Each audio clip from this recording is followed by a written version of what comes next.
नमस्कार। समय हो चला देश विदेश की 5 बड़ी खबरों का, जिसमें बात होगी यूपी में धर्मांतरण मामले में सीएम योगी के सख्त कदम की।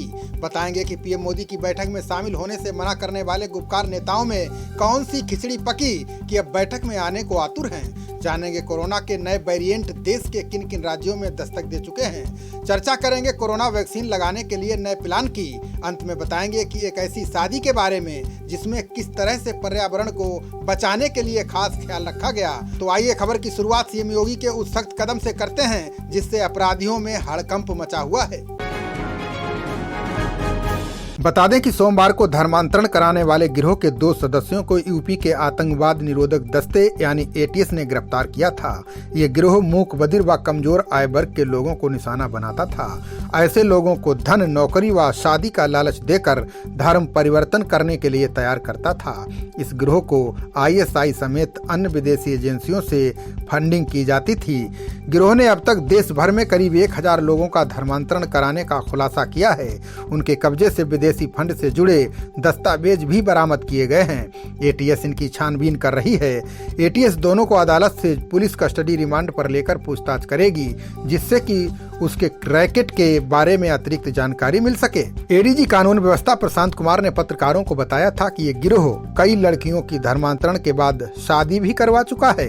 गिरोह के सदस्य मोहम्मद उमर गौतम ने खुद भी धर्मांतरण किया था। उसके पिता का नाम धनराज सिंह गौतम है। एटीएस को देश भर के 1000 ऐसे लोगों की सूची मिली है जिनका इस गिरोह ने धर्मांतरण कराया है। ये संख्या और भी ज्यादा हो सकती है। गिरफ्तार अभियुक्त मुफ्ती काजी जहांगीर आलम कासमी नई दिल्ली के जामिया नगर इलाके के ग्राम जोगाबाई में रहता है, जबकि उसका सहयोगी मोहम्मद उमर गौतम नई दिल्ली के जामिया नगर इलाके के बाटला हाउस में रहता है। उमर मूल रूप से फतेहपुर का रहने वाला है और उसने 1984 में इस्लाम कबूल किया था।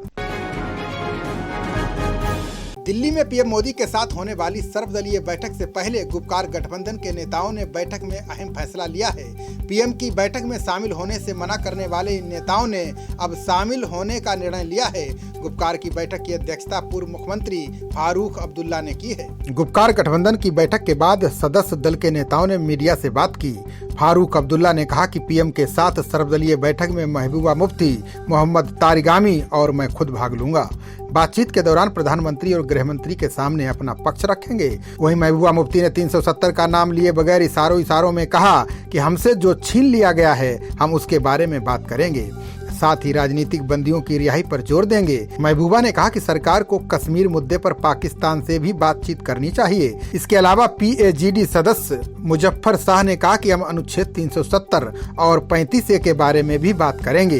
यूसुफ तारिगामी का कहना है कि हम सरकार से आसमान के तारे नहीं मांगेंगे, वही मांगेंगे जो हमारा है। सर्वदलीय बैठक में प्रदेश से जुड़े नेता राजनीतिक गतिरोध दूर करने तथा नौकरशाही से लोगों को आ रही परेशानियों का भी मुद्दा उठा सकते हैं। आपको बता दें कि केंद्रीय गृह सचिव अजय भल्ला प्रस्तावित बैठक को लेकर जम्मू और कश्मीर में चल रही राजनीतिक घटनाक्रम की पल पल की जानकारी हासिल कर रहे हैं। ज्ञात हो कि बैठक के लिए 4 पूर्व मुख्यमंत्रियों, 4 उप मुख्यमंत्रियों समेत 14 नेताओं को सर्वदलीय बैठक के लिए बुलाया गया है।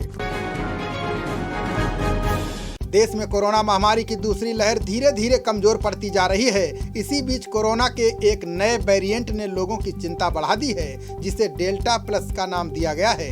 देश के कई राज्यों से इस नए वेरिएंट के मामले आने शुरू भी हो चुके हैं। आपको बता दें कि संक्रमण से सबसे ज्यादा प्रभावित महाराष्ट्र में डेल्टा प्लस वेरिएंट के 21 मामले सामने आए हैं। इनमें से 9 मामले रत्नागिरी, 7 जलगांव, 2 मुंबई, इसके अलावा एक सिंघू, दुर्ग, ठाणे और पालगढ़ में पाए गए हैं। वहीं दक्षिण के राज्य केरल में भी डेल्टा प्लस वेरिएंट ने दस्तक दी है, जिसमें पलक्कड़ और मथनमथिट्टा जिले से जमा किए गए सैंपल से डेल्टा प्लस वेरिएंट के 3 मामले सामने आए हैं। पथनमथिट्टा के जिला अधिकारी ने बताया कि काडापरा पंचायत का एक 4 वर्षीय बच्चा वायरस के नए डेल्टा प्लस वेरिएंट से संक्रमित पाया गया है। अब मध्य प्रदेश के भोपाल में भी डेल्टा प्लस वेरिएंट ने दस्तक दी है, जिसमें 65 वर्षीय एक महिला ने कोरोना वायरस के डेल्टा प्लस वेरिएंट से संक्रमित होने की पुष्टि की है। बता दें कि मध्य प्रदेश में दूसरी लहर कम होने के बाद प्रतिबंधों में धीरे धीरे ढील दी जा रही है। ऐसे समय में नए वेरिएंट की एंट्री से प्रशासन के हाथ पांव फूल गए हैं। रिपोर्ट की माने तो भारत में सबसे पहले पाए जाने वाले डेल्टा वेरिएंट के डेल्टा प्लस वेरिएंट में बदलने की आशंका है। मध्य प्रदेश के इंदौर में लोगों को कोरोना वैक्सीन लगवाने के लिए नायाब तरीका ढूंढा गया है। लोगों को प्रोत्साहित करने के लिए कई संगठन और व्यापारी तरह तरह के गिफ्ट का ऑफर दे रहे हैं। वैक्सीन लगवाने पर लकी ड्रा में फ्री बस टिकट से लेकर रेफ्रिजरेटर तक उपहार में दिया जा रहा है। कोरोना महामारी से निपटने के लिए देश भर में टीकाकरण का अभियान चलाया जा रहा है। टीकाकरण को लेकर लोगों को जागरूक करने के लिए सरकार और विभिन्न संगठनों की तरफ से लगातार प्रयास किए जा रहे हैं।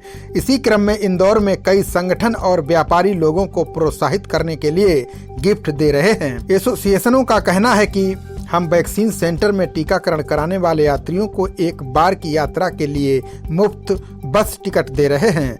हमें कोरोना और लॉकडाउन के कारण भारी नुकसान हुआ है, इसलिए हम प्रार्थना कर रहे हैं कि ये टीकाकरण अभियान सफल हो और ये महामारी जल्द से जल्द खत्म हो जाए।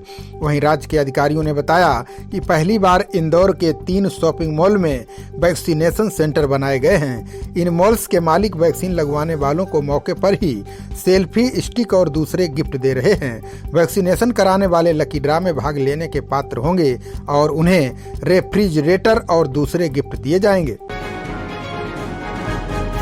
शादी का ख्याल आते ही मन में बैंड बाजा, बारात और आतिशबाजी की फुलझड़ियां छूटने लगती हैं। लेकिन इस सब से हटकर बांदा के नरैनी क्षेत्र के गोरेपुरवा में हुई एक अनोखी शादी चर्चा का विषय बनी हुई है। ये शादी धूमधाम और फिजूल खर्ची से हटकर हुई। आपको बता दें कि ये शादी इस तरीके से संपन्न कराई गई जिसमें पर्यावरण को किसी प्रकार का कोई नुकसान नहीं हुआ। शादी में लग्जरी कार की जगह बैलगाड़ी में बारात आई। दुल्हन की विदाई भी बैलगाड़ी में हुई। स्टेज से लेकर मंडप तक सब कुछ हरे पत्तों और फूलों से सजाया गया। यही नहीं, सभी बारातियों को पत्तों पर भोजन करवाया गया। साथ ही हर बाराती को उपहार में एक पौधा देकर विदाई की गई। बता दें कि गोरेपुरवा में मां बाप की मौत के बाद वंदना को नरैनी के रहने वाले टीचर व पर्यावरण प्रेमी यशवंत कुमार ने बेटी माना था। उन्होंने वंदना की शादी मध्य प्रदेश के गोपरा में तय की। गोपरा से बैलगाड़ी में गोरेपुरवा बारात आई, जिसमें दूल्हा कमलेश सिर पर खजूर का मुकुट लगाया था।